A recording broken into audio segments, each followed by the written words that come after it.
Bonjour à tous, bienvenue dans le podcast Perspective. Je suis avec Elliot Meunier. Salut Elliot, Salut Jean-Charles, salut tout le monde.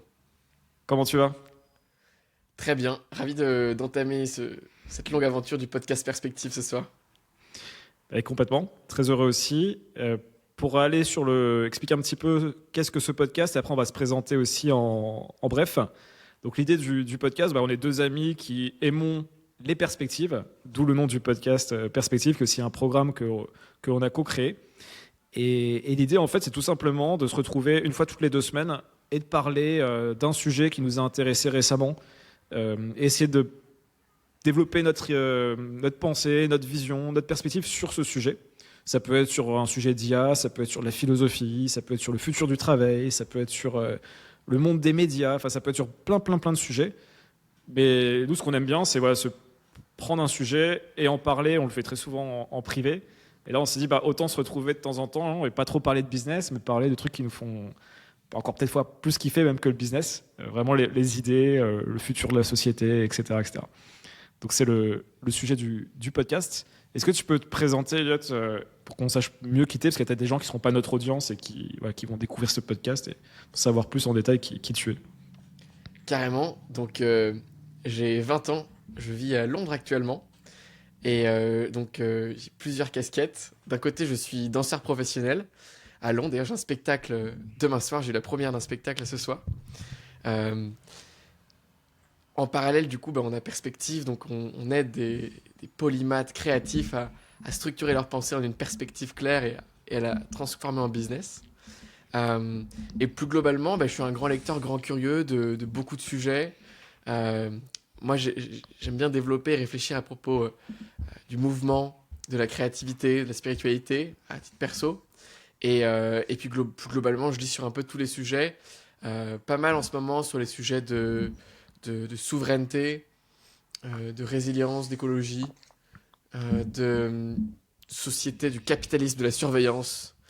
Euh, voilà, ces grands sujets-là. Voilà pour ma présentation. À toi, Super. Jean-Charles. On aura l'occasion de développer certains de ces sujets. Et moi, du coup, j'ai 34 ans.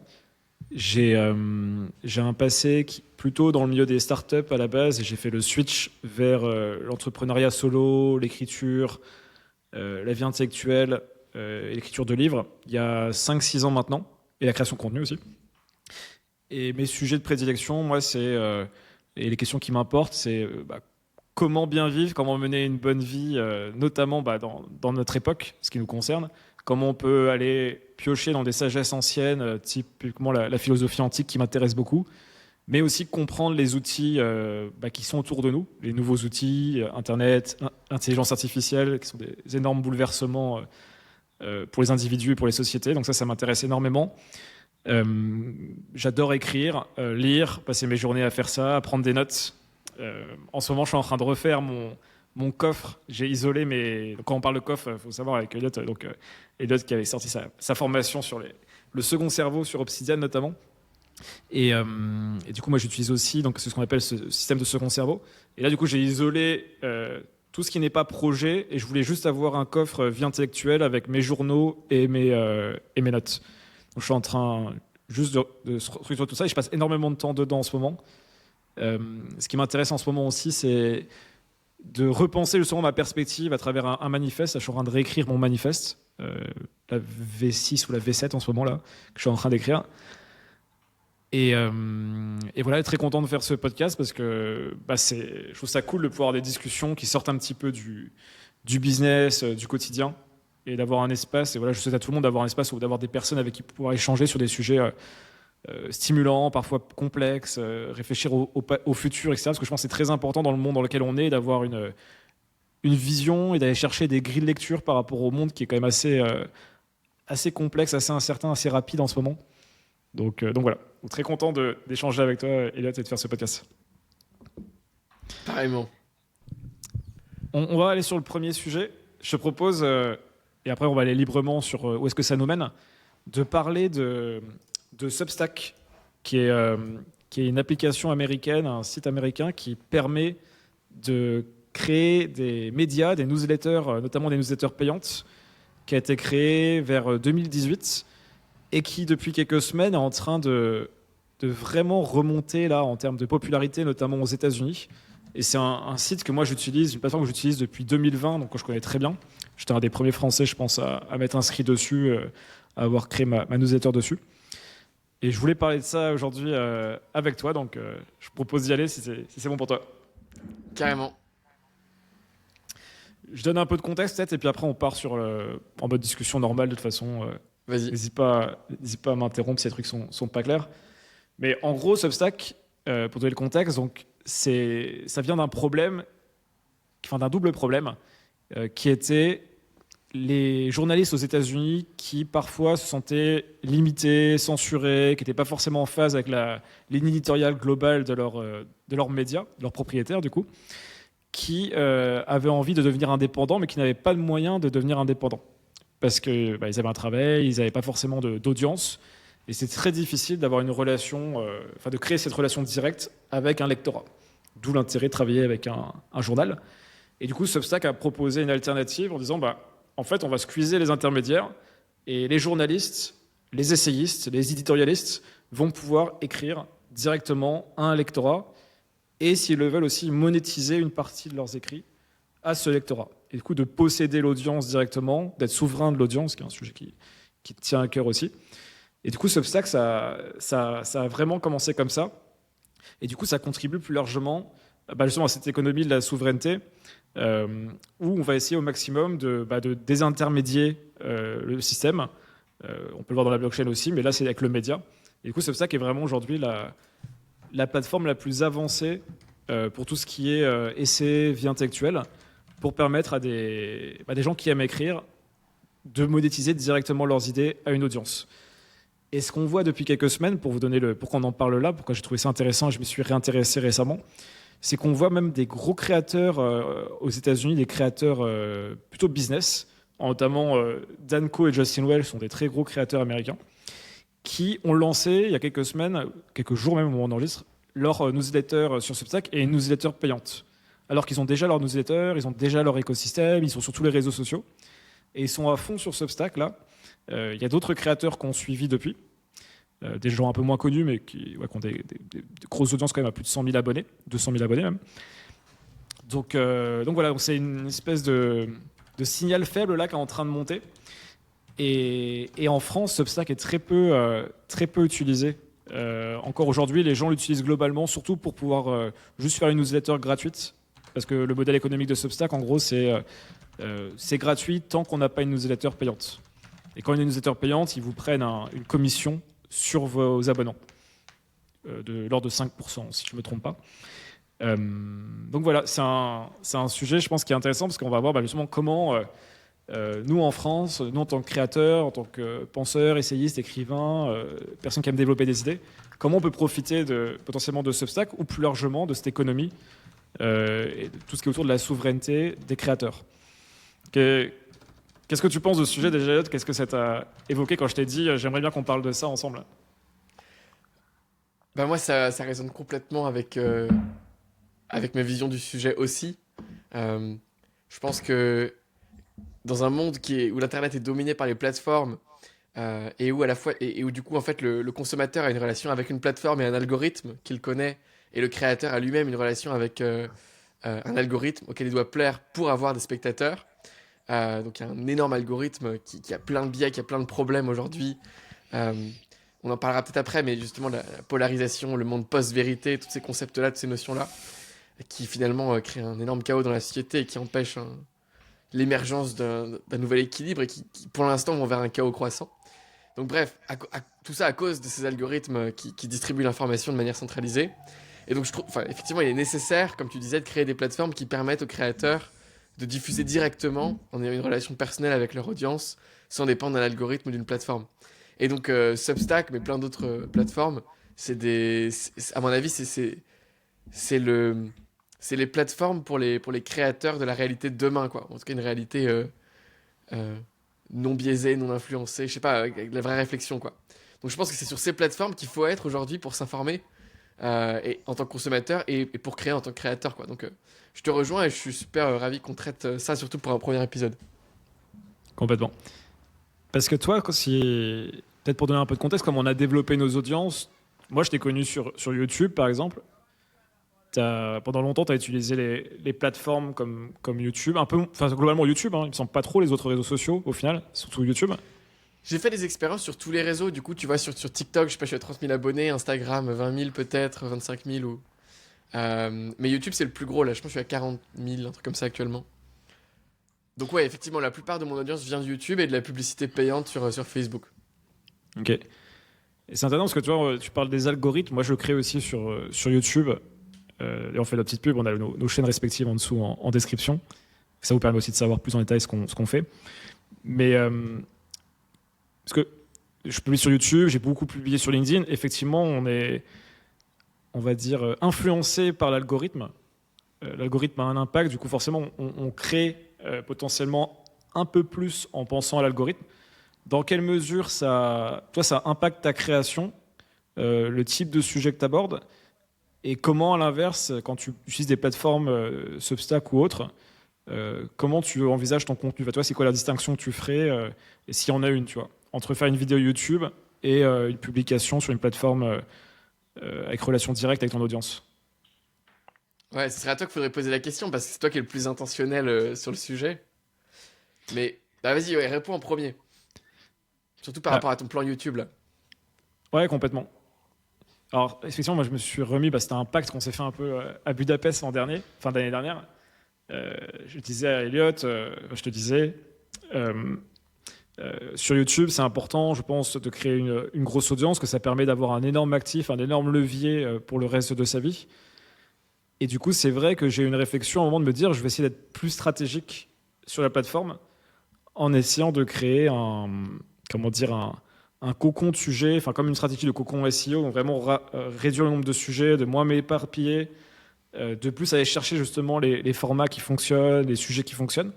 Donc il y a une logique très, entre guillemets, algorithmique, presque de la plateforme, tout en ayant en tête mon persona, la personne que je cible, qui est le profil qu'on a aussi dans Perspective, hein, du coup, quelqu'un de curieux, qui lit des bouquins, qui aime prendre des notes, qui aspire à l'entrepreneuriat, mais qui est souvent plutôt comme un profil plus penseur qu'entrepreneur, mais qui tend à vouloir entreprendre d'une manière ou d'une autre, par l'écriture, par des offres, par différents types de business, qu'on pourra aborder dans l'épisode aussi, dans d'autres épisodes.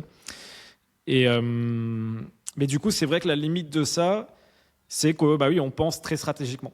On pense stratégiquement, les vidéos, il faut faire un beau packaging, il faut faire un hook, il faut jouer les codes de cette manière. Alors que sur Substack, tu vois, là, je republie dessus depuis quelques jours, semaines. Chose que j'ai pas précisé. En plus, du coup, Substack, ce qu'il faut comprendre, c'est aussi pour ça qu'il y a un réintérêt, je pense, de ma part et d'autres gros créateurs, c'est qu'ils ont rajouté une fonctionnalité depuis quelques temps. Avant, en gros, il faut imaginer, c'était une plateforme où on pouvait avoir son blog et sa newsletter. Donc, envoyer des mails à ses abonnés, le mail devenait un article de blog. Et on avait une espèce de site, du coup, Substack, où on pouvait mettre notre nom de domaine. Ils ont rajouté une fonctionnalité qu'ils appellent les notes, qui sont en gros un Twitter ou un thread, qui permet du coup de directement publier des petites pensées, des petits posts à son audience, mais aussi d'être découvert du coup par les gens du réseau Substack, la plateforme qui devient aussi un réseau social du coup. Et du coup, ce qui est intéressant sur Substack dès maintenant, c'est qu'avant, en fait, il fallait toujours faire un gros effort de sortir les gens de la plateforme pour les amener vers la mailing list. Et quand on est entrepreneur, créateur, auteur, en fait, on a un gros intérêt à avoir une grosse mailing list, à développer en tout cas une audience qualifiée et potentiellement grosse sur sa mailing list. Alors que là, ce qui est cool, c'est qu'en fait, tu fais un post et in-app, du coup, les gens peuvent s'inscrire directement à ta newsletter. Ce qui fait que tu as un taux de conversion qui est beaucoup plus fort. Pour un nombre de vues égal, tu vas faire beaucoup plus de conversions. Et du coup, tu as un intérêt, je trouve, à publier sur cette plateforme parce que tu as plus ce côté un peu désalignement d'intérêt entre je publie sur LinkedIn et il faut que je sorte les gens de LinkedIn.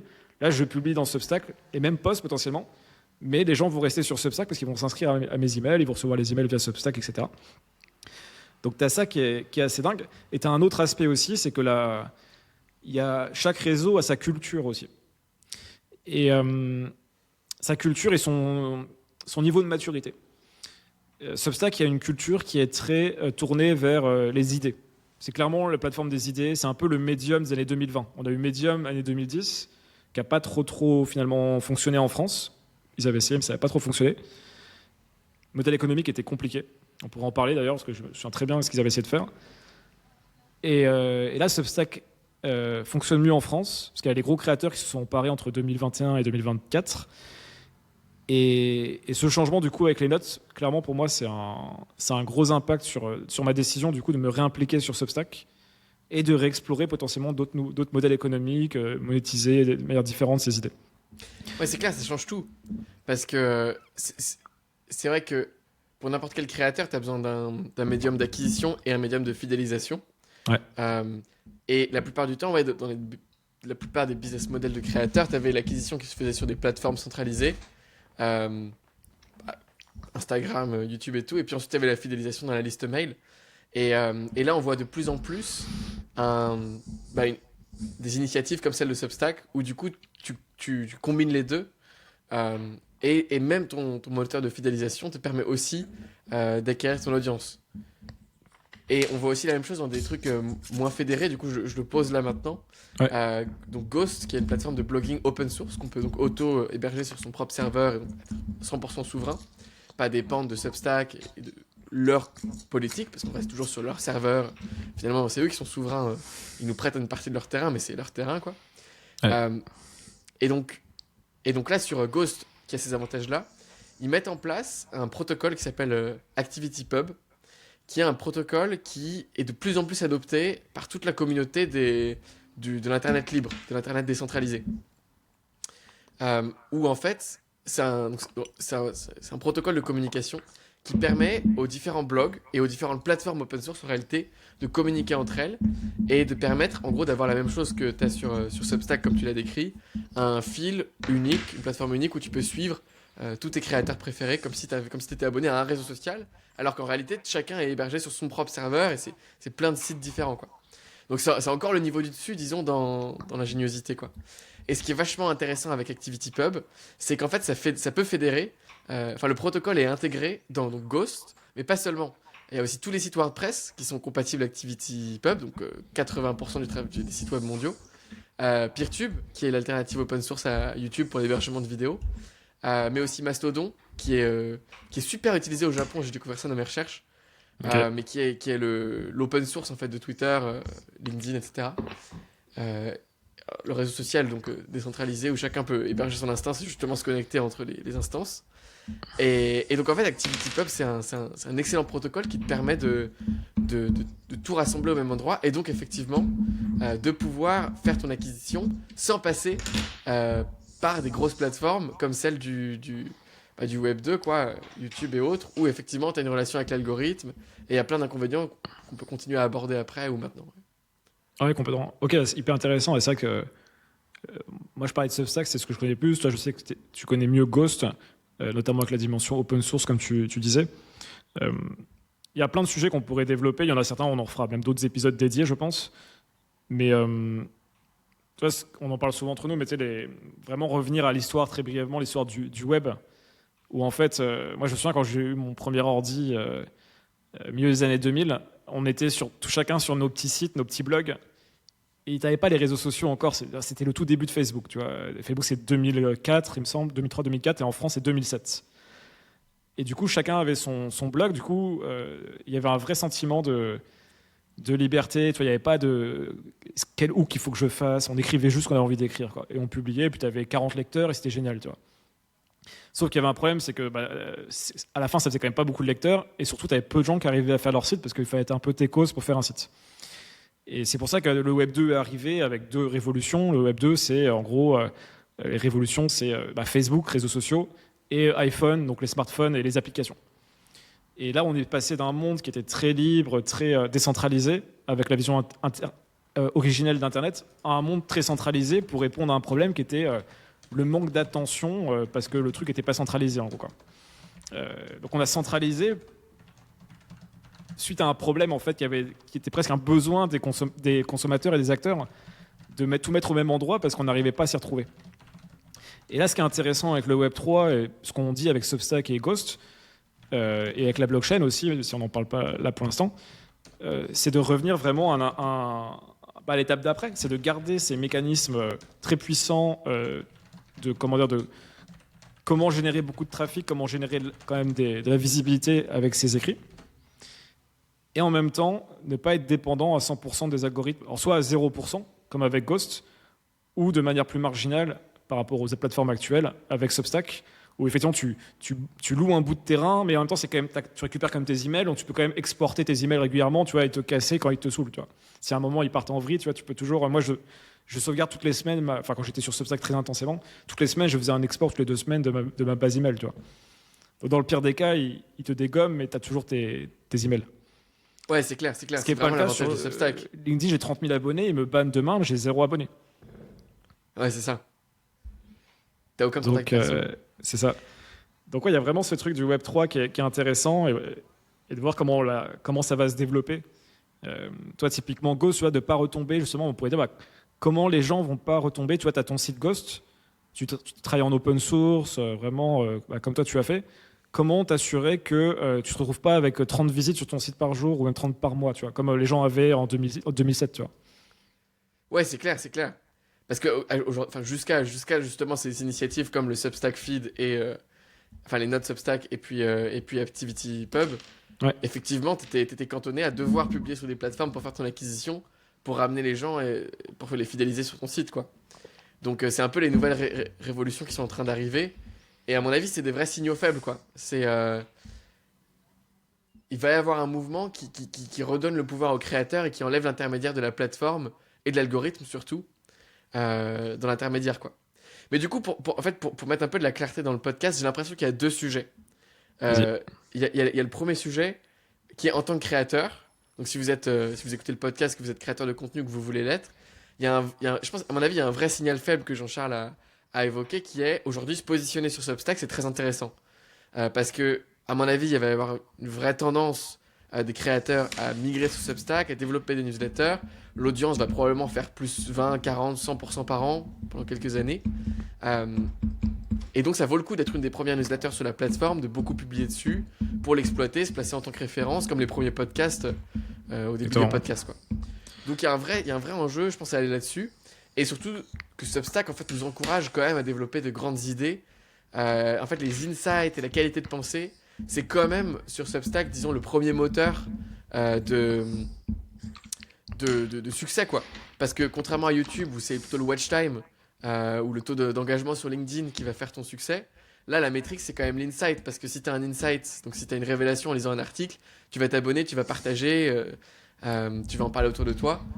Donc du coup, c'est vraiment l'insight, quoi, l'unité de succès, le KPI. Complètement. Alors que les autres réseaux, c'est pas ça, quoi. Donc je pense que voilà, pour le créateur, il y a un vrai intérêt.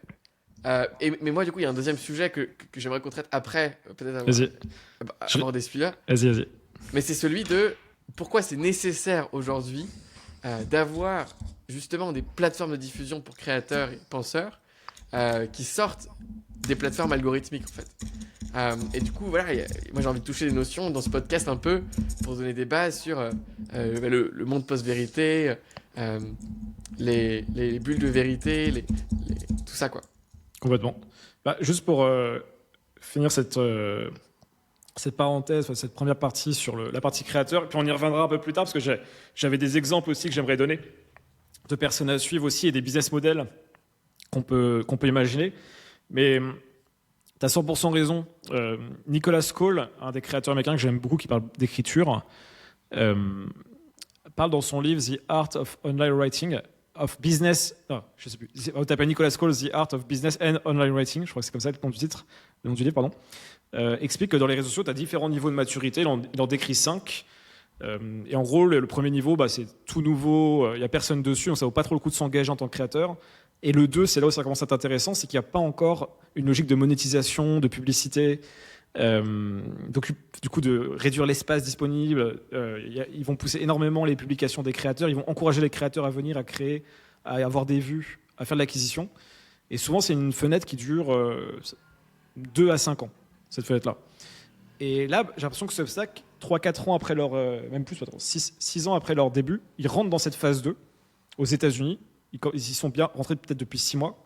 Et en France, je pense que d'ici 1 an et demi, on sera clairement en phase 2, si ce n'est pas plus tôt. Et du coup, c'est vrai que ça vaut le coup de se positionner un poil en amont de la phase 2, au tout début de la phase 2. Et là, aujourd'hui, j'aurais pas de newsletter ou très peu d'abonnés. J'irai à 100% sur Substack parce que je pense que c'est le moyen le plus simple actuellement. Ça va le devenir en tout cas. Si on veut faire rapidement 100, 200, 500 abonnés, ce qui est très difficile quand on se lance si on n'a pas d'audience existante.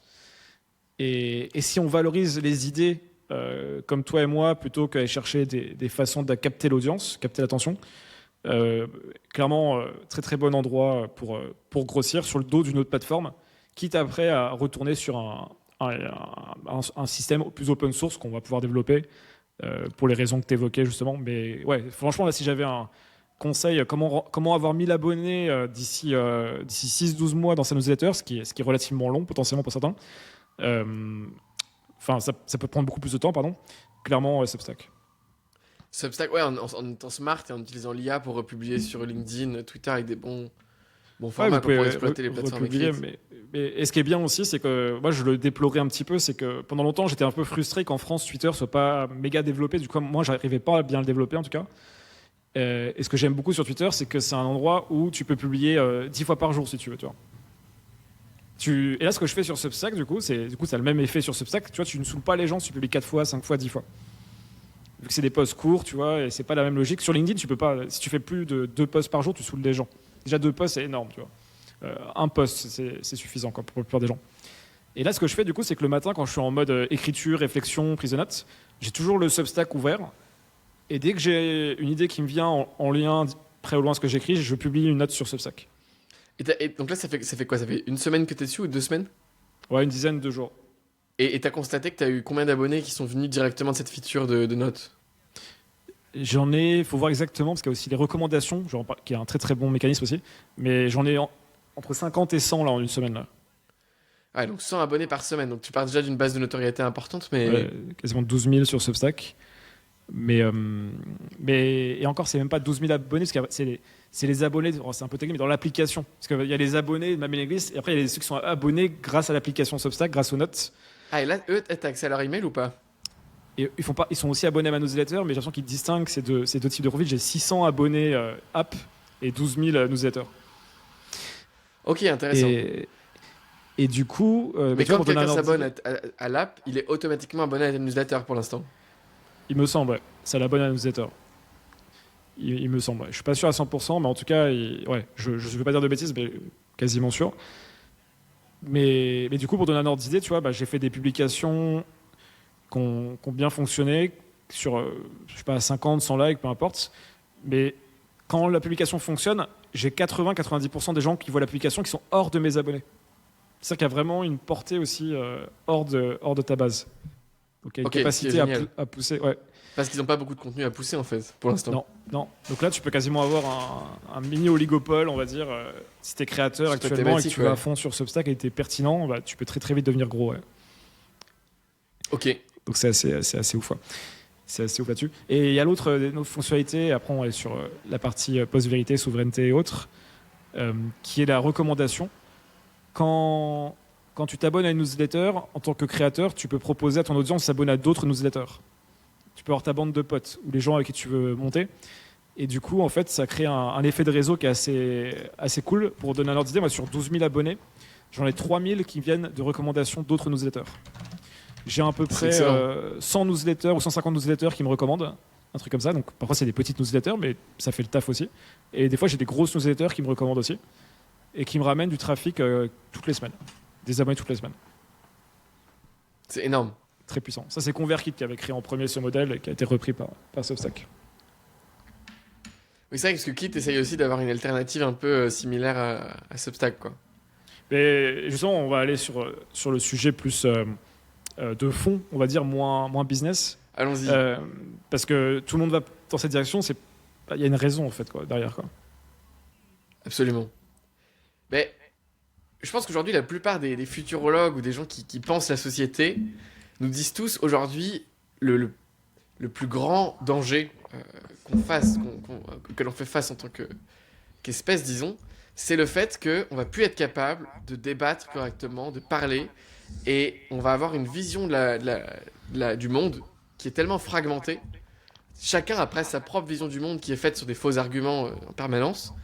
euh, on va avoir une vision du monde qui est tellement fragmentée qu'on pourra plus faire société et qu'on pourra plus justement développer une démocratie où on est capable de discuter des idées, de prendre des décisions collectivement, d'aller ensemble dans la même direction, et on sera dans un monde de confrontation et potentiellement un monde où du coup le chaos et le bruit devient de plus en plus important, quoi. Et donc la plupart des futurologues disent que c'est ça le plus gros enjeu aujourd'hui, quoi. Et moi je suis assez d'accord avec ça, quoi. Et ça a été principalement causé par les algorithmes de recommandation.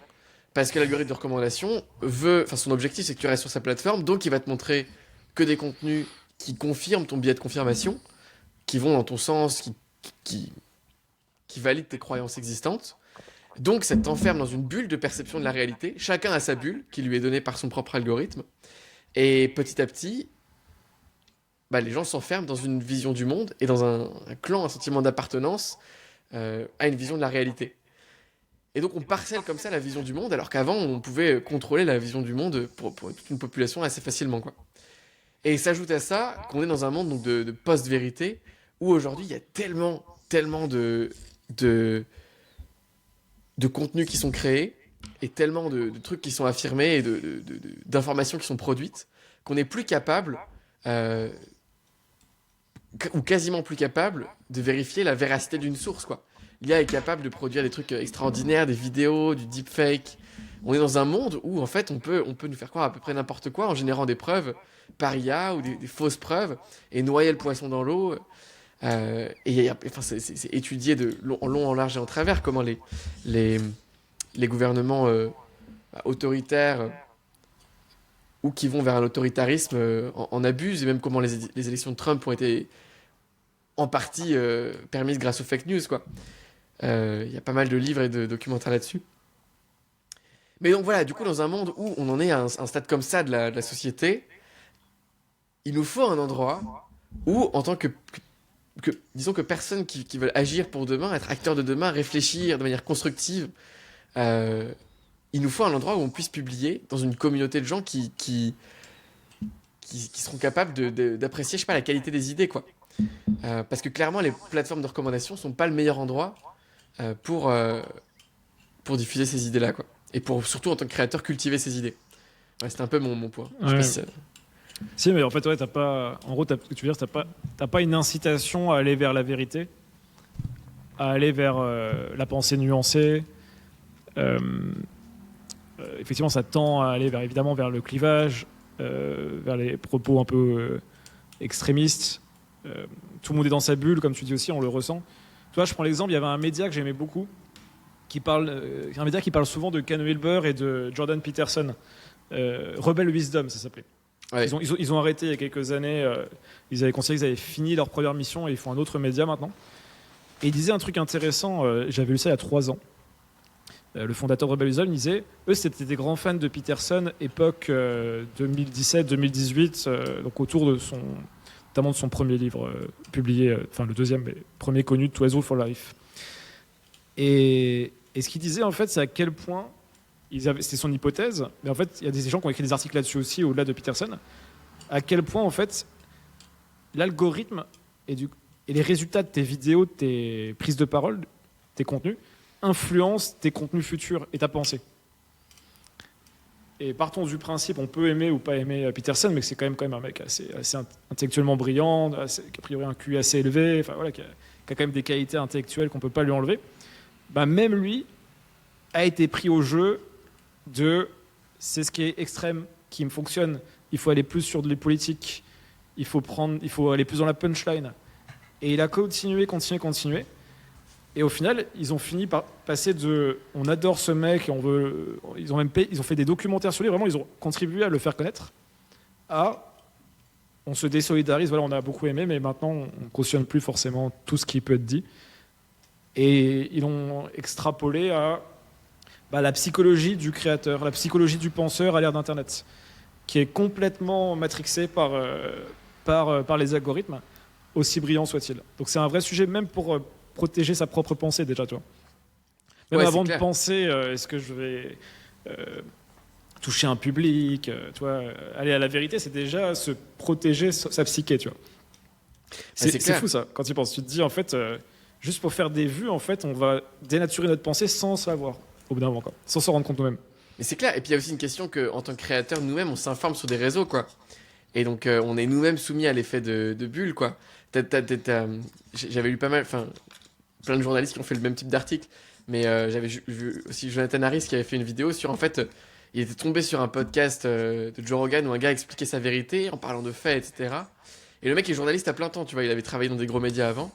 Et il dit, en fait, à la fin du podcast, j'étais persuadé que ce que le mec raconte dans le podcast, c'est vrai. Et par après, je me suis rappelé que mon métier c'était d'être journaliste, et du coup, je suis allé checker les faits. Et en fait, les faits avaient été noyés, les faits originaux. Et du coup, partout sur internet, tu voyais la version du gars. Mais les vrais faits, tu vois, quand tu vas aux vraies sources et que tu veux avoir l'information, qui est hyper compliquée à obtenir, c'est que c'est faux, la version de l'histoire. Et donc, enfin voilà, et donc du coup, t'as un enjeu aussi en tant que créateur. Il y avait Bruno Marin qui m'avait dit, les bons dealers ne touchent pas la marchandise. Et c'est un vrai truc, quoi. C'est si tu t'informes sur ces plateformes de recommandation, pour toi-même fournir des contenus pour un algorithme, bah à la fin, tu réfléchis mal, quoi.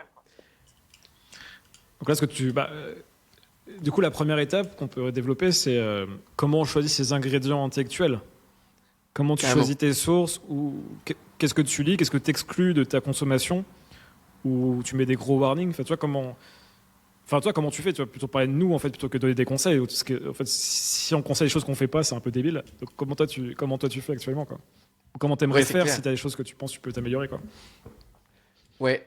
Donc, moi, j'avoue que en ce moment, là, je m'informe pas mal avec les newsletters. Substack ou d'autres newsletters autre part, quoi. Euh, et pour ma veille d'actu, après, je lis The Economist, ce qui est pas le mieux. En vrai, c'est le truc de. Il n'y a pas vraiment de perspective intégrée, quoi. Et c'est une vision assez flat du monde, quoi. Mais au moins, pour l'information, c'est assez factuel. Et après, sinon, en fait, je trouve qu'aujourd'hui, il y a un vrai truc, c'est que la barrière à l'entrée pour lire un livre et pour avoir l'information qui est contenue dans un livre, elle est de zéro, quoi. Elle est quasiment aussi faible que la barrière à l'entrée qui était celle de lire un article avant. C'est-à-dire que les gens, en fait, ils ont très peu d'énergie, tu vois, ils sont en un état d'inertie. Mais tu vois, même nous, quand on consomme des fois, quoi. Et donc, parfois, pour les gens, pour lire un article, c'est déjà une barrière à l'entrée énorme, parce que ça change de regarder des TikTok, et il faut de l'énergie mentale, quoi, pour passer 15 minutes à lire un article. Mais lire un livre, ça va te prendre 8 heures pour le lire, et puis après, tu vas rien retenir, parce que tu n'as plus les capacités mentales pour le comprendre. Ça te faisait encore une barrière à l'entrée supplémentaire. Donc quand t'es pas intellectuel, que ta vie c'est pas ça, que t'es pas payé pour avoir des idées, c'est compliqué de lire un livre en vrai au 21e siècle.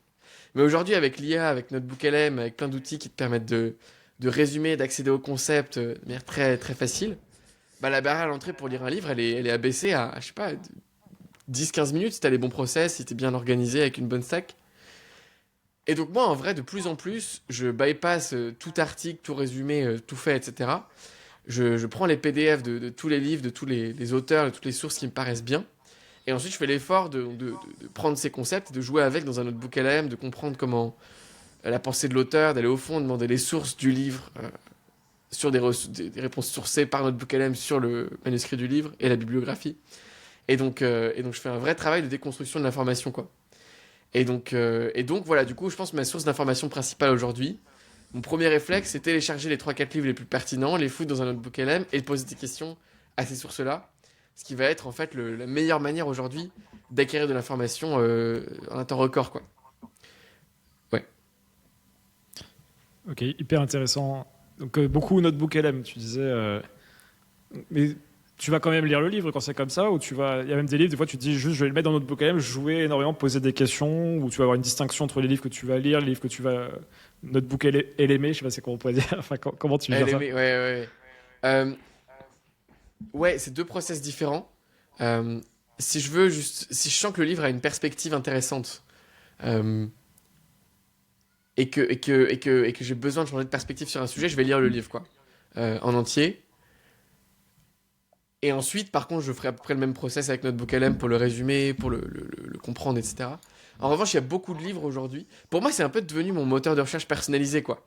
Par exemple, je vais apprendre un sujet un peu plus en détail sur... Enfin, en gros, mon process, là, hier et aujourd'hui, c'était... Ok, j'ai lu l'article que tu m'avais recommandé sur The Machines of Loving Grace du fondateur d'Anthropic sur l'IA et les évolutions. Et en lisant cet article, bah, il parlait beaucoup donc d'évolution en biologie concernant donc, CRISPR-Cas9, qui disait voilà, c'est une des pistes d'évolution qui va changer le monde. Et puis d'autres pistes en biologie que je connaissais pas forcément. Du coup, j'ai extrait les PDF et les textes après des livres, à la fois d'un livre de biologie sur la biologie moléculaire et puis d'autres livres sur CRISPR-Cas9 et les études. J'ai tout mis dans un notebook LM et j'ai posé des questions à notebook LM sur ce sujet pour être sûr d'avoir des réponses sourcées et surtout qui détaillent les mécanismes d'action dans la cellule et au niveau moléculaire et de l'ADN plutôt que un article qui va me dire mais voilà on va faire ça dans le futur quoi. Et donc tu vois en fait c'est un peu je me suis construit mon moteur de recherche personnalisé sur ce sujet pour poser des questions à ça. En revanche je vais pour l'instant pas lire un livre de 1300 pages sur la biologie moléculaire parce que j'ai pas le temps et pas l'envie. Mais par contre, ça me permet d'avoir des réponses sans comprendre et lire le livre en entier, quoi. Donc c'est un peu deux usages différents, ouais. Je sais pas toi comment tu utilises Notebook LM, mais j'ai l'impression que tu l'utilises de plus en plus aussi. Ouais, complètement. Alors, sur Notebook LM, ce que je fais beaucoup en ce moment, c'est par exemple discuter avec un livre que je suis en train de lire. Donc je télécharge le PDF si je ne l'ai pas du livre. D'ailleurs, je me suis créé un bot là récemment. J'ai vu qu'on pouvait se créer des bots Telegram. Alors, on recommande évidemment d'acheter les livres. Moi, le premier, on a chacun publié un livre. En plus, on a tout intérêt. Mais tu as quand même ce use case qui est pas mal, c'est de trouver un PDF du bouquin et le mettre dans Notebook LM et échanger avec ou lui enrichir d'autres sources de l'auteur ou d'autres livres contradictoires et vraiment l'utiliser comme un partenaire de pensée. Soit dans Notebook LM, soit dans... tu peux le faire aussi dans Claude si le livre n'est pas trop long. Mais Notebook LM est très puissant. Tu peux plugger Pinecone Assistant sur Claude. Petite astuce pour les geeks. Comment ça s'appelle ? C'est Pinecone Assistant. Tu crées une base de données vectorielle. Du coup, tu peux mettre jusqu'à encore plus de sources que Notebook LM. Même en version advanced, tu peux mettre encore plus de sources. Donc, tu as une vraie base de données vectorielle. Et ensuite, tu peux la plugger dans Claude. Et Claude, ensuite, va du coup... c'est le même fonctionnement que Notebook LM.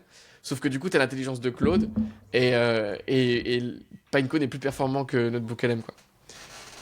Ok, intéressant, j'avais pas le use case. Mais ce qui est intéressant dans Notebook LM, c'est que tu as ce système en vase clos qui fait que tu vas pas sortir justement, c'est un autre use case, mais tu n'es pas sur Internet, du coup tu travailles que avec le document et les documents que tu as donnés.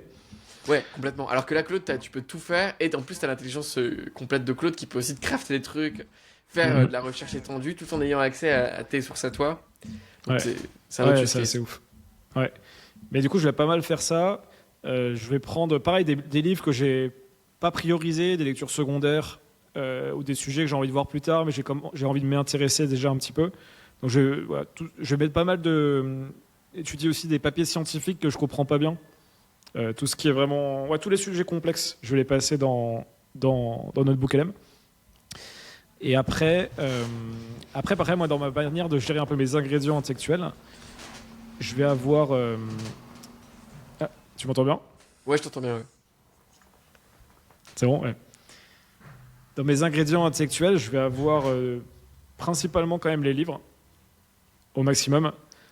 Essayer de réduire tout ce qui est consommation de contenu court, quelques newsletters Substack. Mais vraiment, je vais essayer vraiment 70-80% que ce soit plutôt des bouquins. Et après, du travail avec l'IA. Du travail avec l'IA au maximum pour tout ce qui est sujet complexe. Et j'essaye de plus en plus des papiers scientifiques. Enfin, je dis scientifique, ça peut être des papiers de philosophie, ça peut être sur dans n'importe quelle discipline. Mais vraiment essayer de m'obliger à revenir au contenu long. Et aussi j'avais lu ça, je trouvais ça assez pertinent en fait. Lire des livres anciens, donc avec l'effet Lindy, donc plus un livre a de l'ancienneté, plus il y a de chances qu'il soit pertinent encore dans l'équivalent en termes de temps. Donc s'il a 100 ans, dans 100 ans, on risque de le lire encore. Et pour ce qui est plutôt nouveau, aller lire les papiers scientifiques. Tout ce qui est moderne, contemporain et d'actualité. Et sur ce qui est... et là où je suis pas très bon, c'est en termes de news. Je m'intéresse pas trop aux news. Tu vois, tu m'as dit The Economist, je sais que c'est une des bonnes sources quand même pour avoir quelque chose assez carré quand même et pas trop biaisé idéologiquement. C'est pas libertarien quand même, mais ouais. Ah, ça reste quand même biaisé. De toute façon, chacun... Ouais, j'allais dire comment faire pour pas avoir... C'est un média américain, quoi. C'est américain, The Economist, ok. Mais je sais qu'il est souvent quand même pris en compte dans c'est un peu le truc qu'on recommande dans les bonnes familles souvent pour s'éduquer intellectuellement, c'est de lire The Economist. C'est exactement ça, c'est ce que va lire le mec le cadre de base économiste, il va lire ce livre, quoi. Ce journal. Mais c'est pas là où tu vas avoir les idées intéressantes. Et puis c'est soumis un peu à la propagande américaine, quoi.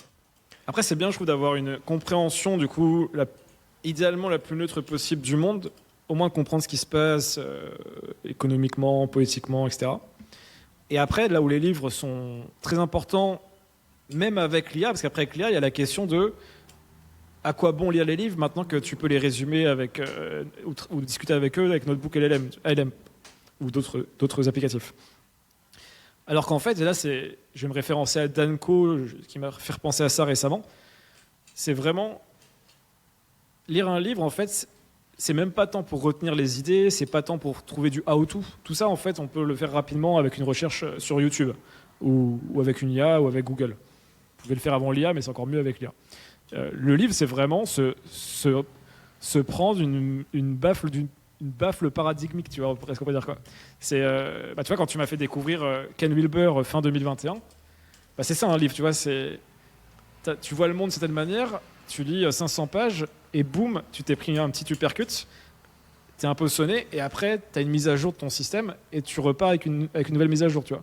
Si un livre fait pas une mise à jour, il sert à rien le livre au final, tu vois. Ça sert à quoi de lire un livre qui conforte déjà ce que tu sais ou juste pour faire un petit comment écrire un post LinkedIn, on va pas lire un livre pour faire ça, tu vois. Donc je pense que il faut se prendre des uppercuts, des baffes, tu vois, grâce au livre. Il faut comprendre le monde factuellement avec effectivement des bonnes sources journalistiques. Et là, je pense que Substack peut être intéressant aussi pour trouver des journalistes, essayer d'avoir aussi des contrebalanciers en suivant plusieurs journalistes qui ont des points de départ idéologiques différents. Ça, moi, je parle pour moi-même. C'est du coup vers où là, moi, je devrais aller pour pouvoir mieux équilibrer ma compréhension du monde. Et comme tu fais aussi, donc aller chercher des papiers scientifiques, utiliser tout ce qui est nouveau en fait. Typiquement, là, j'avais vu. Je crois que c'est une des fondatrices des C-level de OpenAI qui a mis la liste de tous les documents importants et toutes les études scientifiques sur lesquelles elle se réfère, qui sont un peu ces documents de référence. Et toi, en gros, tu lis ça. En termes d'IA et de machine learning. Ouais, voilà. En gros, c'est les 15 documents qu'il faut lire, tu vois. Et en fait, elle t'a fait le travail. C'est génial, très partout pour que tu envoies ça. Pour aller dans les ressources du podcast. J'avais vu passer, faut que je revoie parce que c'était une autre source qui m'avait permis de trouver cette source. Donc il faut que je me remémore le truc. Mais ouais, en tout cas, vrai enjeu au niveau où trouver les bonnes informations. Et après, si on revient du coup pour retomber sur nos pattes. Oui, revenons à Substack, pardon, on est parti très loin. Mais non, mais avant de revenir sur Substack, peut-être pour revenir à la fin sur Substack, peut-être déjà d'aller sur côté création et pensée dans le monde post-vérité. Donc on a dit comment on consomme, comment on protège notre pensée, comment on la développe. Mais après, en termes de création, de développement d'idées, tu vois, comment on peut faire aussi pour ne pas tomber dans ces biais nous-mêmes, tu vois. C'est toute la question. Moi, il y a un vrai truc là, en ce moment, qui m'intrigue. C'est la posture, quoi, en gros. C'est juste... en fait, la certitude n'existe pas, quoi. Si tu as une certitude, c'est que tu as une incompréhension... Enfin, c'est que tu as une vision incomplète du sujet, j'ai l'impression. La certitude, c'est juste le fait que tu sais pas encore qu'il y a des choses que tu sais pas. Et donc, toute opinion, peu importe où elle est vraie mais partielle dans son champ de vérité, dans sa matrice de pensée, dans son champ de croyance, quoi. Mm-hmm. Et donc... je suis convaincu que c'est vrai pour tout, même pour ce qu'on appelle les recherches scientifiques empiriques qui sont basées sur des études scientifiques répétables, c'est le même constat. Et donc, du coup, moi je suis assez convaincu que la meilleure posture à adopter en tant que penseur, mais que du coup je suis pas du tout irréprochable parce que je le fais pas assez, mais dans les mois à venir vous verrez ça va changer, mais c'est donc parler en question et parler en piste de réponse, en intuition de réponse, quoi. Mais toujours. C'est-à-dire, par exemple, au lieu de dire aujourd'hui, voilà comment est le monde, on se sent tous comme ça, et voilà comment on pourrait faire pour aller mieux en tant que société. Donc, par exemple, pour te donner un exemple, l'article, d'ailleurs, qu'on mettra aussi dans la description, de CEO d'Anthropic, dedans il dit voilà. les progrès que va apporter l'IA, ça va être ceci, cela. En particulier sur le changement climatique, on va pouvoir avoir ces progrès technologiques qui vont permettre de l'améliorer. On va pouvoir avoir ce truc-là qui va permettre de mettre en avant la démocratie. Mais en fait, il est dans son champ de pensée complètement collé à ses croyances, il s'en rend pas compte, quoi. Il est dans le vrai, à un niveau orange de développement selon Ken Wilber. Enfin, tu vois, il est complètement mappé, quoi. Ses pensées, elles peuvent être dites 8 ans en avance, quoi. Mais du coup, il parle en tant que certitude. Alors que la, la manière de le formuler, ce serait un truc du style. Donc la question qu'on pourrait se demander, voilà, c'est la question que je me pose dans mon état actuel des connaissances, c'est celle-ci. Et voilà les pistes de réponse que je pourrais y apporter, comme une supposition. Mais posons-nous les questions ensemble. Enfin, je sais pas, il y a vraiment ce truc d'écriture en mode posons-nous les questions ensemble. Je sais pas comment l'expliquer en fait. Faut que Si, j'écrive un truc dessus. je vois ce que tu veux dire. Et c'est vrai qu'on arrive à un peu une contradiction entre le besoin. Ça dépend des objectifs. Et tu vois, quand tu rentres dans une logique de je veux créer une audience, je veux potentiellement créer un business autour, je vais prendre une posture un peu de leader de ma communauté. Je sais que moi, c'est un truc souvent, je me suis posé la question, tu vois, t'as l'impression que tu es incentivé à avoir des certitudes pour dire aux gens, bah, c'est comme ça que ça fonctionne, suivez-moi, Mais moi, je voilà trouve la que c'est direction. faux. Et je suis d'accord. Et c'est pour ça que moi, j'ai eu beaucoup de mal pendant longtemps, ça me faisait presque mal, tu vois, et je me disais, non, je peux pas, en fait, il faut que je suis presque à réfléchir avec mon audience, tu vois. J'aime bien me dire que j'ai plus d'utilité à aider les gens qui me suivent à trouver les bonnes questions à se poser plutôt qu'à leur donner des réponses, tu vois. Après, dans ma réflexion, ce qui est arrivé, c'est distinguer conviction et certitude. Certitude, c'est pas bon, tu vois. Tu l'as expliqué, parvenir dessus, je suis d'accord avec toi. Par contre, avoir une conviction à l'instant T, tu vois, que tu t'es forgé, Ça, oui. qui peut évoluer, tu vois, j'ai la conviction de ça en ce moment, jusqu'à qu'on me démontre que ça va évoluer ou que j'ai complètement tort, tu vois. Ouais. J'ai la conviction et d'après mon expérience, quoi. Par exemple, de ma compréhension du monde, j'ai la conviction que le labeur va disparaître d'ici 50 à 100 ans maximum avec l'intelligence artificielle et qu'on va devoir réinventer des formes de travail, on va devoir réinventer même ce qu'est être un être humain, de cette manière, ce qu'est un être humain, redéfinir, peut être un faire humain, mais un être humain. Enfin, tu vois, j'ai plein d'idées que je peux développer autour de ça. Mais je suis pas sûr, tu vois. C'est juste que c'est ma conviction. Et les années qui vont venir, les décennies qui vont venir vont me permettre de développer, d'infirmer, confirmer, etc. Mais au moins, ça m'aide et ça permet quand même de donner un cap à son audience, tu vois. Parce qu'ils ont quand même besoin d'éclaireurs. Bah, on a besoin d'une perspective, on a besoin de gens qui comprennent, qui essaient de comprendre, essaient de dresser un chemin. Mais de jamais être dans une posture un peu religieuse, tu vois, genre, t'es le Messie et t'as tout compris et t'ouvres la voie vraiment, et c'est sûr à 100%. Et presque idéalement de parler en probabilité, presque, tu vois. Ouais, c'est clair. C'est-à-dire, j'estime, alors après, ça peut être un peu au doigt mouillé parfois, tu vois, mais j'estime à 80%. Après, il faut expliquer pourquoi tu dis 80%, ce serait mieux, tu vois, mais je dirais, j'estime à 80% les chances que le travail soit banni, tu vois, d'ici 2050, tu vois. Et après, il faut que j'explique pourquoi, tu vois. Je pense ça, tu vois. Ouais, Mais c'est c'est vrai ça. et après, ça oblige à faire un vrai travail. Ok, pourquoi 80%? Pourquoi tu penses ça? C'est quoi tes sources? C'est quoi qu'est-ce que tu as vu, compris, appris, observé qui te permet de justifier ça? Donc c'est un vrai enjeu. Et c'est vrai que si on revient justement sur les plateformes type Ghost et Substack, bah peut-être que les audiences qui vont aller sur ces plateformes-là, là je le vois sur Substack, c'est quand même des gens qui sont différents des audiences LinkedIn par exemple, ou Twitter, de toutes les audiences. On a l'impression effectivement il y a quand même une envie quand même d'avoir justement des idées pas farfelues, de l'originalité, de la pertinence, quelque chose de sourcé. Et en même temps, même sur YouTube, tu as des gens qui le font, tu vois. Tu vois, tu parlais de Johanna Hari, par exemple. C'est excellent ce qu'il fait, tu vois, par exemple, ses documentaires. Ouais, c'est clair. Et qui est récompensé pour son bon travail, parce que je crois qu'il a 3 ou 4 millions, c'est pas plus d'abonnés. Plusieurs millions, en Ouais, tout c'est cas. ça. Mais justement, il y a Nebula qui est un très bon reflet de cette pertinence sur YouTube. Tu vois ce que c'est ou pas? Non, dis-moi. C'est pas mal de créateurs américains qui se sont mis ensemble pour créer leur propre plateforme de streaming. Ça coûte 3 euros par mois. Et t'as accès à le double de vidéos de Jonathan Harry. En fait, il publie que la moitié sur YouTube. Mmh, Et l'autre moitié de ses documentaires encore plus sourcés avec les behind the scenes et tout. C'est trop sur bien. Nebula. Et t'as beaucoup de documentaires, de trucs publiés en exclu là-bas. Et donc ça permet justement aux créateurs de traiter des sujets qu'ils veulent vraiment traiter et de le faire bien.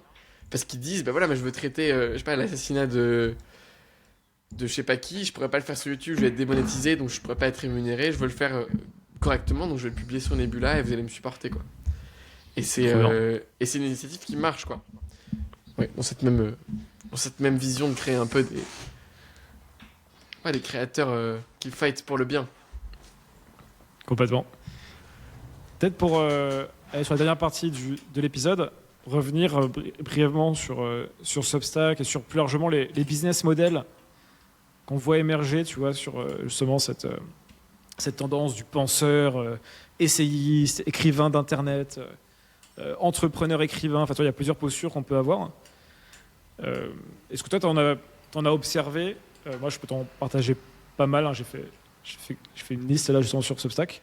Vas-y, Qu'est-ce que vas-y. tu vois toi comme modèle? Ouais, tu veux que je développe? Limite, je peux, avant que tu me présentes, je peux parler Moi, j'ai fait un test de septembre à décembre, début janvier, Ouais. finalement d'utiliser la fonctionnalité de Ghost qui consiste à mettre un abonnement payant, quoi. Donc un peu comme ce stack pourrait proposer une newsletter payante, moi je l'ai fait sur Ghost. Sauf que je suis parti sur un abonnement qui n'était pas, comme on le voit, un peu de manière classique, vers les 10-20 € par mois. Mais l'abonnement coûtait 80 euros, 90 € par mois tarif régulier et 70 € par mois au tarif de lancement. Donc c'était assez cher. Et j'avais donc dit que les gens auraient accès à un nouveau workshop par mois, plus toutes mes formations, plus des articles exclusifs. Et donc ça avait pas mal marché. J'étais monté à 14 000 € de MRR, Monthly Recurring Revenue. Et c'était intéressant. Voilà, en tout cas c'est un business model avec du coup le paywall de Ghost voilà, que j'ai expérimenté. Je sais pas si t'as des questions dessus, mais voilà, en tout cas, je balance ça là. Du coup, les gens juste, qu'est-ce que ça avait comme spécificité de le faire sur Ghost? Ça te permettait de faire quoi, d'avoir ce paywall? Bah, du coup c'était assez bien intégré en fait, parce que donc j'avais un seul site qui gérait tous mes abonnés dans mon mailing. Je pouvais dire soit ça va que au payant, soit ça va que au gratuit. Et je pouvais du coup restreindre le contenu direct sur Ghost. Donc je pouvais dire, bah, cette page-là, elle est restreinte uniquement aux abonnés payants, mais elle est visible par tout le monde. Par exemple, les gens pouvaient arriver sur l'article et voir, je sais pas, lire 10% de l'article et au bout de 10%, Ah oui. voir, ah bah c'est réservé aux abonnés payants. Du coup, ils avaient le bouton pour upsell, c'est directement intégré. Ouais, et tout était intégré dans la même plateforme. Et en fait, si j'avais un peu commit là-dedans, et que je m'étais dit, bah en fait, mon métier, c'est de développer des idées, c'est de créer du bon contenu, des bons workshops, et que j'avais une ligne conductrice, quoi. Je pense que ça aurait été un très bon. Ça aurait été super agréable, quoi, de gagner sa vie comme ça, quoi. Euh, c'est ça la principale fonctionnalité, quoi. C'est le fait que sur ta plateforme, tu peux vraiment mettre des paywalls à différents endroits, restreindre l'accès au contenu, et avoir un peu une gestion de compte tout en un. Ouais, bah, effectivement, sensiblement la même chose que sur ce que je peux voir sur Substack. C'est vrai que c'est hyper puissant tu peux faire lire la newsletter à quelqu'un et la deuxième partie, elle est en payante et du coup la Ouais, c'est personne a ça. envie de s'inscrire. Bah, d'ailleurs, Et Nicolas Cole disait que c'était ça la stratégie pour se développer, quoi. Ouais, alors tu prends l'exemple de Nicolas Cole, c'est un des très bons exemples. Euh, Ce qu'on peut recommander sur les newsletters payantes, alors c'est un modèle qui n'est pas évident en France encore. Il n'y a pas beaucoup de modèles qui ont réussi à fonctionner, mais ça va venir avec le temps. Ouais, il y a Snowball. C'est parce que les gens ne le voient pas comme un produit. Ce que dit Nicolas Cole, c'est que c'est pas juste faire du gratuit puis un peu de payant et les gens vont payer le payant parce qu'ils aiment bien le gratuit. C'est vraiment ta newsletter payante, c'est un produit. Il faut que tu la penses comme un produit, c'est un produit à part. Et eux, du coup, ils ont Write with AI qui fait, je crois, entre 500 000 et 1 million par an de revues à la louche, et plus de 500 000 pour sûr. Qui a été vraiment pensé, voilà, comme un business, quoi. Comment on positionne ce produit, quels sont les formats qu'on va faire dedans. Il n'y a même pas de gratuit en fait, tout est payant dans Write with AI. Ouais, t'as 40% des newsletters gratuites, quoi, à chaque fois. Ah, t'as quand même, ils en ont remis. Parce qu'à un moment, c'était même full payant, il me semble. Non, c'est full payant, mais je veux dire, quand t'es en gratuit, tu reçois quand même les 30 Ah oui, premiers pourcents des newsletters, ok, ou ok. 40. Mais 100% des éditions ne sont pas accessibles gratuitement Ouais, à 100%. je pense que c'est ça. C'est ça. Et du coup, vraiment, ça a été pensé comme un produit et ça change beaucoup la chose. Donc, alors que je vois les Français, souvent, ils vont juste rajouter un peu de contenu et se dire ça peut être payant. C'est un peu l'effet Patreon. Je trouve que c'est un peu la génération Patreon qui est pas très business, qui se disait voilà, juste parce qu'on m'aime bien, on va me donner 5 euros par mois. Ça marchait bien en 2015. En 2025, il y a trop de contenu, il y a trop de compétition pour se permettre. Les gens, en fait, ont trop d'abonnements à 5, 10 euros, 20 euros pour te donner 10 euros juste parce qu'ils t'aiment bien, en fait, quoi. Donc, il faut vraiment se creuser et créer un vrai produit, une vraie proposition de valeur aux gens.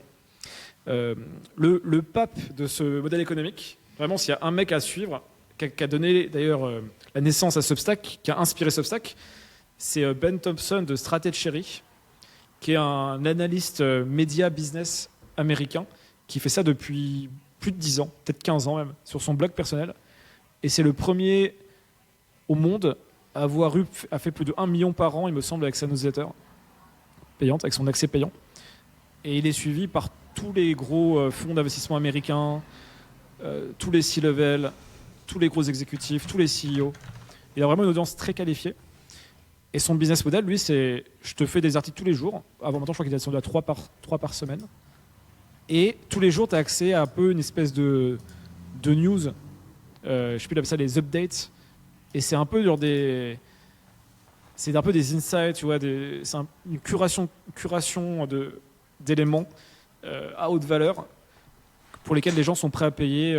C'est pas très cher en plus, c'est 20 $ par mois, un truc comme ça, 30 $ par mois, qui pour son audience est vraiment pas cher. T'as été abonné toi un peu ou il le fait encore la newsletter? Ouais, j'étais abonné à un moment, ça remonte, c'était il y a 4-5 ans, j'avais voulu tester. Je m'étais intéressé beaucoup à ces sujets-là déjà en 2020.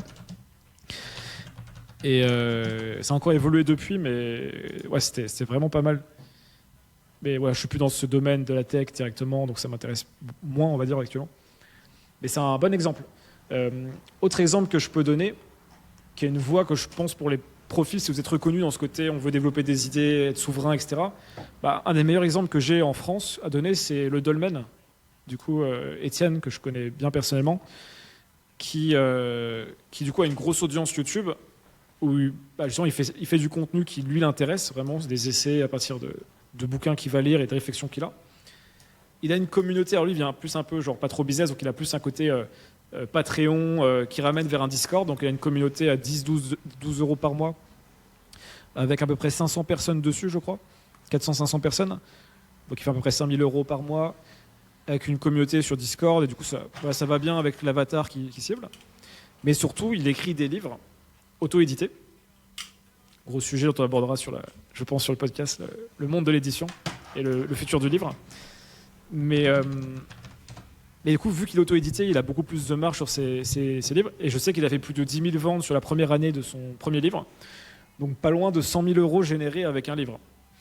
Donc là, on voit que quand on maîtrise vraiment sa relation, sa distribution, comme lui, on peut commencer à générer des revenus très substantiels en étant souverain.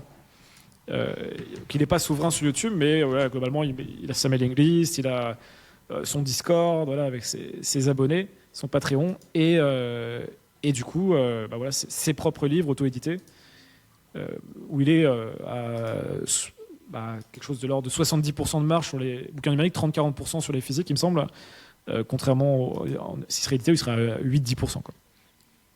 Donc, même nombre de ventes, il aurait fait 8 000 euros avec un éditeur, là il a fait 100 000 euros. Ah, c'est génial. Donc, c'était un autre exemple. Et peut-être un dernier que je peux donner. Alors, j'en avais plein, mais je vais essayer de sélectionner. Il y a. Il y en a plein. Alors, si vous faites vraiment du très très très bon contenu, vous êtes vraiment genre une perspective vraiment unique, vous êtes là pour le très long terme, il y a un gars qui s'appelle Astral Codex, qui était un blogueur avant indépendant, qui est maintenant sur Substack, qui est un peu une légende aux États-Unis. Et lui, vraiment, il y a un culte autour de lui. Je ne sais même pas si on sait qui c'est exactement. Et lui, pour le coup, il est un peu dans le mode tout est gratuit, mais vous pouvez me donner de l'argent si vous voulez. Mais là, c'est un peu Ouais, C'est parce, c'est parce qu'il est trop bon, quoi. Lui, il est trop bon. C'est un peu l'exemple. Après, t'as des mecs un peu sérieux aussi. T'as Marginal Revolution, Tyler Cohen, qui est un économiste américain, qui lui a créé une université. Il blogue avec un de ses associés depuis des années sur le site marginalrevolution.com.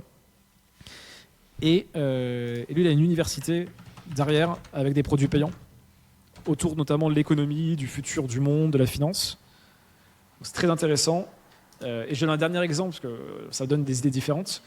Tu as Not Boring, qui est une newsletter que je pense que tu connais bien, Elliot. Absolument. Aussi sur la tech, les startups, le digital, etc. Qui lui a créé un. À la base, il était en newsletter payante quand il s'était lancé. Il avait très rapidement passé en payant. J'ai bien suivi aussi. Il s'est lancé en 2020 pendant le premier confinement. Et il a switché sur un modèle où maintenant tout est gratuit, sauf qu'il a un fonds d'investissement qu'il a pu lever grâce à son audience. Et je pense que du coup, il a une espèce de cercle vertueux. Je ne sais pas exactement comment ça fonctionne, mais avec son audience, il doit y avoir des prises de participation ou possibilité d'investir dans le fonds, quelque chose de ce genre. Donc voilà, très très smart. Très très smart. Mais tous ces gens-là ont pour point commun d'être vraiment des penseurs, quoi. Ils ont beau parfois des business derrière, c'est vraiment des mecs qui ont des idées, qui sont capables de synthétiser, vulgariser, penser, faire de la curation. Ils ont une vision du monde, ils ont un style. Enfin, c'est vraiment, on est loin du simple business en ligne. Je balance une offre et terminé, quoi. C'est ça. Et je trouve ce qui est intéressant là, parce que tu as évoqué des business models pour les penseurs, dans le sens où souvent, enfin en tout cas avant, quand moi je concevais le fait de créer sur Internet, d'être créateur de contenu, je me disais, bon, bah, t'as ta vie de créateur de contenu, et ensuite, il faut que tu apprennes à faire du marketing, à créer des offres, à faire des tunnels de vente pour gagner ta croûte à côté, quoi.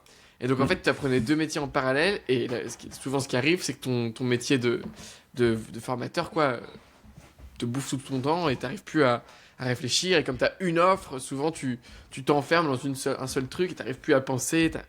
Donc, c'est un peu le problème, quoi. Donc, en fait, tes intérêts sont plus vraiment alignés avec ceux de l'audience. C'est le truc dans lequel on se retrouve un peu tous enfermés, quoi, au bout d'un moment. Alors que là, les business models que tu as proposés, il y a vraiment un truc, c'est l'alignement ultime de l'audience et du créateur. Le créateur, c'est quoi son intérêt? Enfin, l'audience, c'est quoi son intérêt? C'est d'avoir les meilleures idées possibles. Toi, c'est quoi ton intérêt? C'est de passer du temps à développer tes idées parce que tu es un penseur et que tu as envie de développer ta perspective. Et donc, les deux sont exactement similaires. Et donc, l'un et l'autre sont prêts à recevoir l'argent, payer l'argent pour. Et donc, 99% de ton temps, c'est penser à tes idées et les partager. VS, quand tu as une formation, en fait, 99% de ton temps, c'est gérer des pubs, faire en sorte que les gens achètent avec des promos et tout. Et donc voilà, je trouve que c'est vraiment des business models pour les créateurs d'idées, quoi, que t'as évoqué. Et donc, je trouve que c'est intéressant, quoi. Plutôt que de partir par défaut dans un business de formation. C'est plus dur à faire marcher, je pense, un abonnement au niveau du churn, surtout en France, etc. Bah, on vous fera le retour d'expérience pour nous avec perspective, mais ouais, je pense que c'est plus compliqué, mais c'est aussi plus rewarding, quoi. C'est ça. Et c'est vrai que c'est quelque chose qu'on va pouvoir creuser aussi à travers le programme Perspective, mais aussi à travers ce podcast. C'est vraiment réfléchir et tester sur nous-mêmes aussi, hein, comme tu avais pu faire l'an dernier. Vraiment ce genre de modèle, effectivement, pour sortir de la casquette entrepreneuriale first, j'ai envie de dire, toi vraiment être entrepreneur avant d'être penseur ou créateur. Et vraiment, pour les gens pour qui c'est un appel, vraiment se dire, moi, je veux vraiment penser, réfléchir, développer des idées, créer, partager ma vision du monde, des perspectives, créer un mouvement. Et être moins sur le logique, à la fin, pour bouffer, comme tu as dit, il faut faire une formation en ligne parce que c'est ce que les gens achètent. Ouais, c'est ça. Et au moins, j'ai donné pas mal d'idées, je pense. C'est quand même des modèles c'est très bien différents. tes références. Il y en avait pas mal que j'avais pas, en fait. C'est super intéressant. Et je pense que, tu vois, ce qui va boucler la boucle pour cet épisode, c'est au final ce qu'on a dit, c'est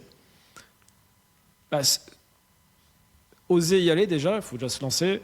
Se mettre sur une plateforme type Substack ou Ghost et vraiment se commit et développer vraiment une audience de 200, 500, 1000 abonnés. Et ce qui est déjà très très bien en fait, s'ils sont bien montés avec et que c'est par email en fait, avoir 500, les gens, j'imagine la plupart des gens qui écoutent sont pas forcément encore des grosses mailing lists, mais déjà c'est dur d'avoir 500, 1000 abonnés. Par contre, quand vous les avez, c'est déjà vous pouvez avoir une activité qui tourne avec 1000 abonnés. Largement. Si vous avez 1500 abonnés, vous avez un Substack à 10 euros, bien pensé, comme on fait le Right with AI, et vous avez du coup 300 personnes qui payent, ou 200 personnes déjà qui payent à 10 euros, vous faites déjà 2-3 000 euros par mois avec, entre guillemets, seulement 1500 personnes dans votre audience. Donc, c'est tout à fait envisageable. Oui, surtout qu'en plus, parmi ces gens-là, il y aura probablement 5 personnes à qui vous pouvez vendre du high ticket à 1000 euros par mois, et c'est la thématique s'y prête, quoi. Mais... Si tu complexifies un peu le business, ou tu te développes effectivement, mais déjà sur le modèle de je vends mes idées et je vois comment mon audience réagit, c'est assez intéressant. Donc, écoute, je crois qu'on a fait un peu le tour. Donc, allez voir Substack, allez voir Ghost.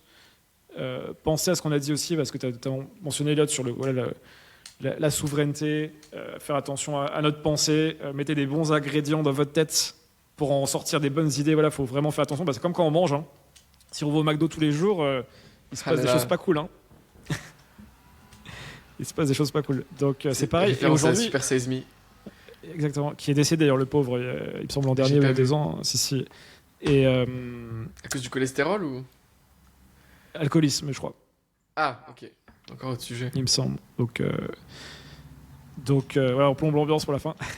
Voilà. Mais mais ce que je voulais dire, j'ai perdu ce que je voulais dire sur le. Oui, sur la nourriture.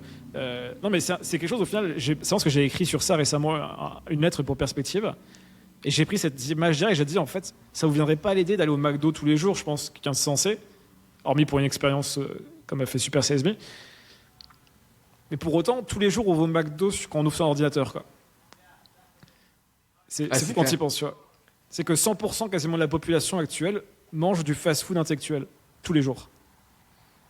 Tu vois, ça laisse de quoi réfléchir, quoi, tu vois. Et tu vois, on est en démocratie. Et en plus, on nous oblige pas, on nous a pas mis le truc dans la tête, quoi. C'est vraiment nous qui avons choisi, entre guillemets, parce qu'après on pourrait aller sur le capitalisme cognitif et d'autres thématiques. Voilà. Est-ce qu'on choisit vraiment ce qu'on consomme? On est quand même dans un jeu fermé, te diraient certains, influencé et autres, quoi. Ouais, c'est clair. Mais c'est un vrai enjeu de société parce que c'est la base de toute démocratie, quoi. L'accès à de l'information de qualité vérifiée. Si on peut pas se mettre d'accord sur une vérité collective en tant que société, on peut pas prendre des décisions, on peut rien faire. Ouais. Il n'y a plus de vérité. Quand les claims de ton président, je sais plus c'était quoi les stats, mais il y a 80% de fake news dans les tweets à fact-checker. Comment on fait société à partir de là, quoi? Ouais. Bon, on pourra reprendre ces sujets en d'autres épisodes. Je pense que ça va revenir si on va en faire plein des épisodes. Mais écoute, merci beaucoup, Elliot. C'était cool. C'est exactement comme j'espérais, vraiment en mode discussion. J'espère en tout cas le plus naturel possible, comme on peut faire en privé. Et puis voilà, donc ce sera un épisode. C'était pas trop dur à suivre pour vous qui écoutez, qui vous disiez pas. Mais il a commencé sa pensée, et puis il est parti sur autre chose, et puis ensuite ils ont allé dans une 3e parenthèse, et puis ils sont jamais revenus sur la boucle 1. C'est possible, mais généralement les gens qui nous suivent, ils partagent ça avec nous. C'est tendance à partir un petit peu dans tous les sens. Et essayer, tu vois, on a essayé de revenir sur les points, on s'est fait revenir chacun sur les points à certains moments. Donc, faites des retours, ceux qui écoutent sur YouTube, dans les commentaires. Et si vous écoutez sur une plateforme de podcast, n'hésitez pas, si on peut commenter. Je crois sur Spotify, on peut commenter maintenant, donc commentez. Mettez des réactions aussi pour encourager le podcast. Donc, on va essayer d'être régulier là-dessus. On a pour projet, en tout cas, de faire un épisode toutes les 2 semaines pour l'instant. Donc, ça va être la fréquence qu'on va tenir. Ouais. Donc, abonnez-vous et puis on vous dit au prochain épisode. Envoyez-nous aussi des demandes de sujets que vous voulez qu'on traite. Exactement. On peut faire d'autres formats aussi, un peu, genre peut-être potentiellement live coaching, si vous avez un truc, une perspective que vous voulez qu'on examine en direct. Je sais pas, il y a des formats intéressants comme ça. Donc, si vous avez des idées, n'hésitez pas. Complètement.